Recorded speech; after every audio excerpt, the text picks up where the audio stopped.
Hola, buenos días, buenas tardes, buenas noches. Pues bienvenidos, vamos a seguir con nuestras pláticas. Hoy vamos a ver algo que le llamamos lo básico para sobrevivir.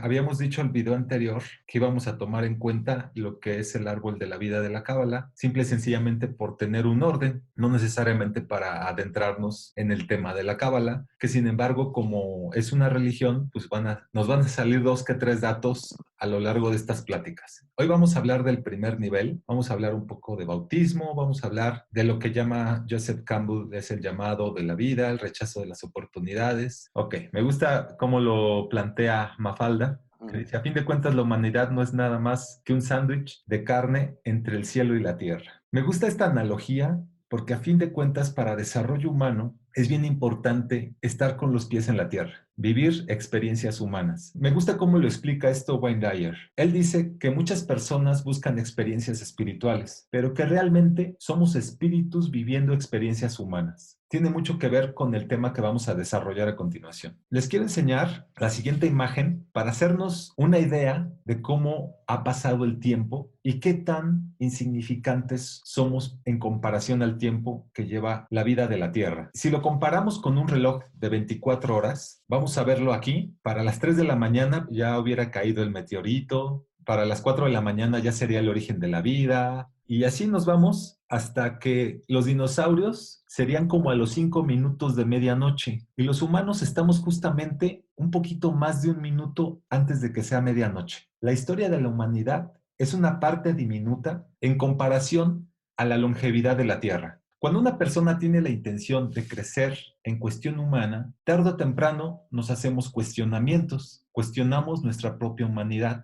Es muy interesante la historia de Edipo, porque Edipo fue una persona que por ciertas circunstancias los papás lo tienen que abandonar. Él no sabe quiénes son sus papás. Cuando llega a Tebas, se enfrenta a la Esfinge. La Esfinge era un animal mitológico. Le dice, si tú no respondes a mi adivinanza, te voy a comer, te voy a matar. David, ¿y cuál fue la adivinanza? Sí. Bueno, la Esfinge le dice a Edipo, ¿cuál es el ser que en la mañana anda con cuatro patas, en la tarde anda con dos y en la noche anda con tres? Edipo contestó acertadamente, dijo que el ser humano, porque el ser humano en la mañana, a temprana edad, anda gateando, posteriormente se para, anda en dos y al final de su vida, ya cuando es anciano, anda con tres porque cuenta el bastón. Y posteriormente continúa al reino de Tebas, se hace rey, se casa con la viuda porque había muerto el rey y posteriormente viene una plaga muy fuerte. Edipo, desesperado porque veía que su pueblo estaba muriendo, el pueblo de Tebas, Edipo Ándale. entonces manda a alguien al oráculo de Delfos para que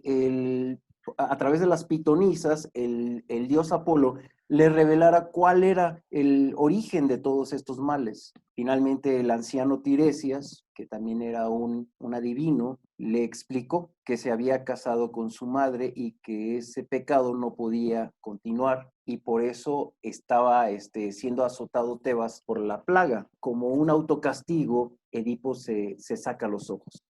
Ícaro y Dédalo se pegaron unas alas al cuerpo, se las pegaron con cera, volaron para salir de la isla de Nosos, pero Ícaro voló más alto, más cerca del sol, y el calor del sol hizo que se derritiera la cera y que cayera. Y ahí fue cuando Ícaro muere. En conclusión, es como cuando nosotros somos tercos, osamos y empezamos a hacer preguntas como niños. Son cuestionamientos molestos para varias personas, pero para uno, aunque nos duela, pero tarde o temprano nos empezamos a cuestionar por qué está sucediendo lo que está sucediendo en mi vida. Por ejemplo, una pregunta es, ¿por qué estamos aquí? Ya de entrada, no es un cuestionamiento fácil de contestar. Nos hace atrevernos a acercarnos al sol aunque nos derritamos. ¿Cómo vivir nuestro más alto potencial? ¿Existe una fuerza entre nosotros? ¿Existe Dios? Tarde o temprano todos nos cuestionamos esto. ¿Qué es tener una relación con ello, con esa energía, con ello que le llaman Dios? ¿Cómo podría Dios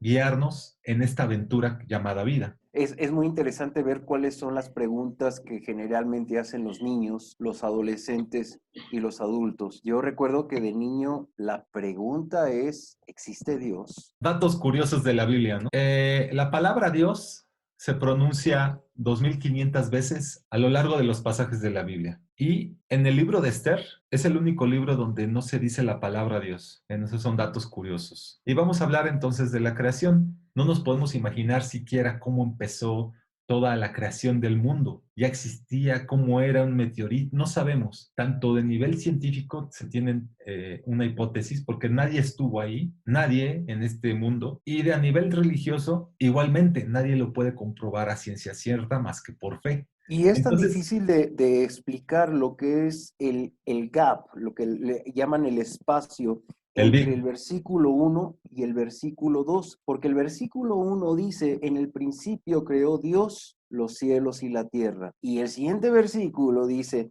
y la tierra estaba desordenada y vacía, y las tinieblas estaban sobre la faz del abismo, y el Espíritu de Dios se movía sobre la faz de las aguas. Primero te habla de una creación. Tú te imaginas que Dios todo lo que crea lo crea con un orden, lo crea con perfección, tal y como es su naturaleza. Sin embargo, el versículo 2 te parece que hubo una guerra, hay un caos, hay un desorden, hay muchas teorías al respecto.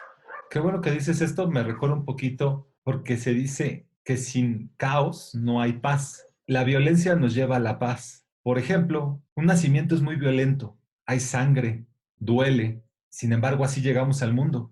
¿A qué llegamos? A vivir una vida completa. ¿Cómo se siente una oruga cuando sale de su capullo? Tiene que golpear violentamente el capullo para que éste se rompa y salga la mariposa. Igualmente, un acto violento es el espermatozoide queriendo entrar al óvulo, porque todos los espermatozoides empiezan a amontonar y se empiezan a empujar, y el suertudo es el que fecunda el óvulo. Cada religión tiene su versión de cómo fue creado el mundo. En la mayoría de ellas es el resultado de la sinergia entre lo masculino y lo femenino. Por decirlo de otra forma, es todo lo andrógeno. Toda mitología y en las religiones se habla de dualidades. Por ejemplo, Eva guía a Adán, Apsu y Taimat en su origen sumerio, y en la India, Yajun.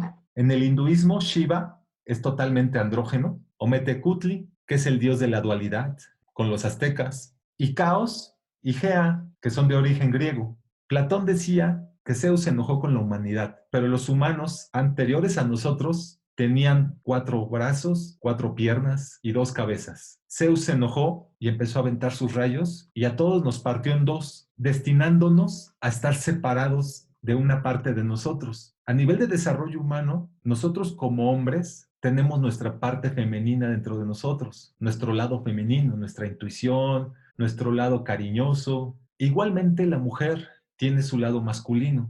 Eso es lo que nos hace un ser completo. ¿Qué significa esto? Que es dual. No somos totalmente hombres, ni las mujeres son totalmente mujeres, todos tenemos un poquito del sexo opuesto. Y bueno, en la Cábala yo aprendí que es Elohim. Elohim es el nombre de Dios, digamos que es Dios en hebreo. Es una palabra que no está en singular, sino está en plural, es dioses. Y aquí está el origen, que es la, que significa el dios masculino, Eloah es femenino de diosas, entonces dioses y diosas, masculino y femenino. ¿Cómo podemos pensar que Dios puede crear algo si no tiene esa dualidad? En la religión judía, el hombre tiene un papel preponderante, Claro. totalmente. Sigo creyendo en Dios. Solo creo que hay otro camino hacia él o ella. ¿Ella? Oh, solo está bromeando, señor. Ahí está el grave problema, ¿no? En cuestión de desarrollo humano, es importante hacer un ejercicio de autoconocimiento en el cual descubro esa parte que más reprimo. Vamos a hablar de nuestra cultura, de México. Existe el machismo. Los hombres no lloramos. Los hombres somos fuertes. Pero ¿qué pasa cuando te descubres a ti mismo llorando? ¿Qué pasa cuando te descubres a ti mismo como hombre teniendo sentimientos muy fuertes? Bueno, estamos descubriendo probablemente un lado oculto de nosotros. En el mejor de los casos, porque también pudiéramos cometer el error de reprimirlo, de decir, no, no es posible que yo manifieste mis emociones, manifieste mi cariño o llore delante de los demás, cuando sabemos que es algo muy natural, muy humano, incluso podría decirlo, muy de hombres. Igualmente le pasa a las mujeres, aceptar su lado masculino. Ellas también son fuertes, ellas también son valientes, ellas toleran más el dolor que nosotros, por ejemplo. Ok, ¿ok? En el primer día me gusta titularlo como el vacío. Wayne Dyer, en su libro del poder de la intención, vamos a imaginar la partícula más pequeña que existe, el átomo. Si ese átomo lo dividimos y lo partimos, ¿qué hay en medio? Más partículas. Las separamos y agarramos la más pequeña y la cortamos en dos, ¿qué hay en medio? El punto está en que llegas a la última partícula por partir a la mitad y en medio de ella no hay nada, hay vacío, que este es el origen de la intención. Todo lo que hemos logrado en la vida lo hemos logrado a partir de solamente una idea. Primero no hay nada y luego hacemos una idea y de ahí se viene esa explosión para crear cosas. Es muy interesante el cuestionamiento que se han hecho muchos estudiosos de la Biblia entre ese gap o ese espacio, ese vacío que hay entre el primer versículo y el segundo. Porque el primer versículo de la Biblia dice, en el principio creó Dios los cielos y la tierra. Pero el segundo versículo inmediatamente dice, y la tierra estaba desordenada y vacía, y las tinieblas estaban sobre la faz del abismo.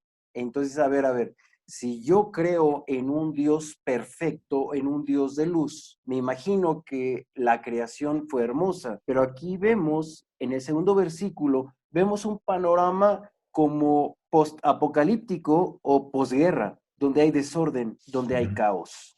Como lo dice Génesis 1:1, Dios creó el cielo y la tierra. ¿Qué significa? Que no había nada, pero desde ahí se puede empezar a plantar.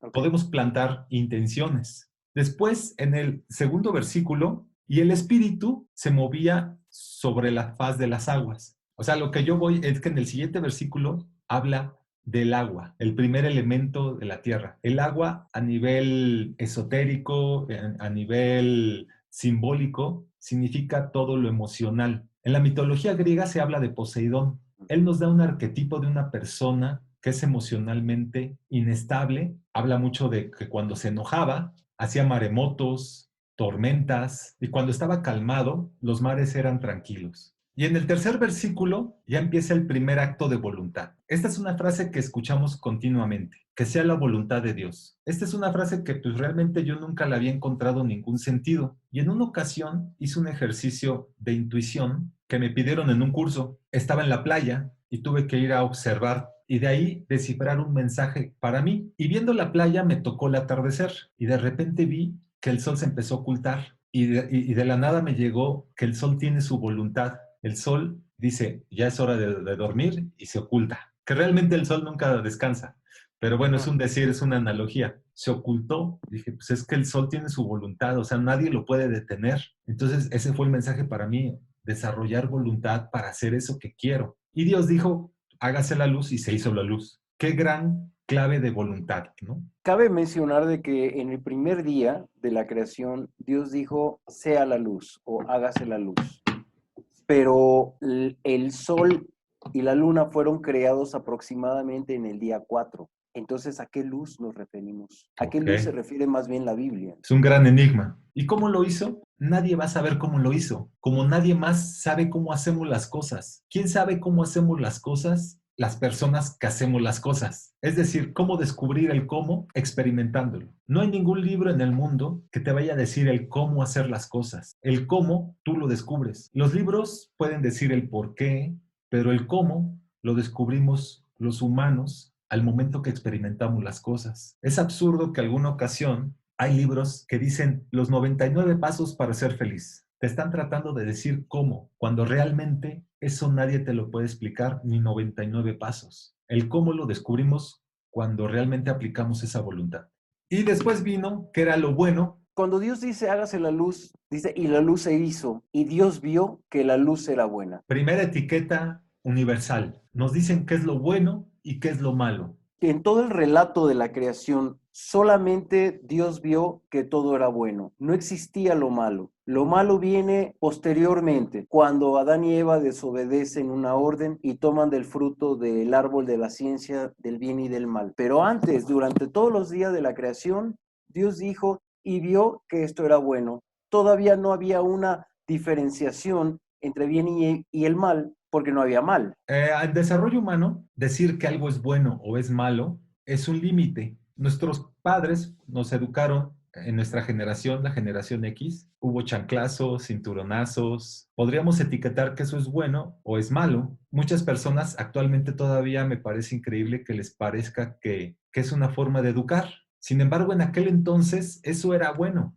Va cambiando con el tiempo. En la actualidad podríamos decir que eso es malo. Tan es malo que ahorita ya está penado. Pero realmente vamos a verlo de esta forma. Ningún hombre es totalmente hombre porque tiene su lado femenino. Ninguna mujer es totalmente femenina porque también tiene su lado masculino. Y ninguna persona es totalmente buena porque también tenemos nuestros lados de sombra, nuestros lados oscuros. Y ninguna persona es totalmente mala porque dentro de todo ello seguramente hay bondad dentro de esa persona todavía. Entonces, por eso mismo digo que es la primera etiqueta universal. Y esta etiqueta que yo digo ha causado muchísimos problemas. Comentaste algo como que todo era bueno en ese entonces hasta que vino lo malo, que era desobedecer. Desobedecer es malo dependiendo el contexto, dependiendo la situación. Entonces, el ego empieza a determinar qué es bueno y qué es malo, y todo lo que es opuesto a su forma de pensar es malo. Entonces, esto es el origen de muchas de las guerras. Sí, Okay. y no nada más guerras entre naciones, sino también pleitos entre personas cuando existe este debate.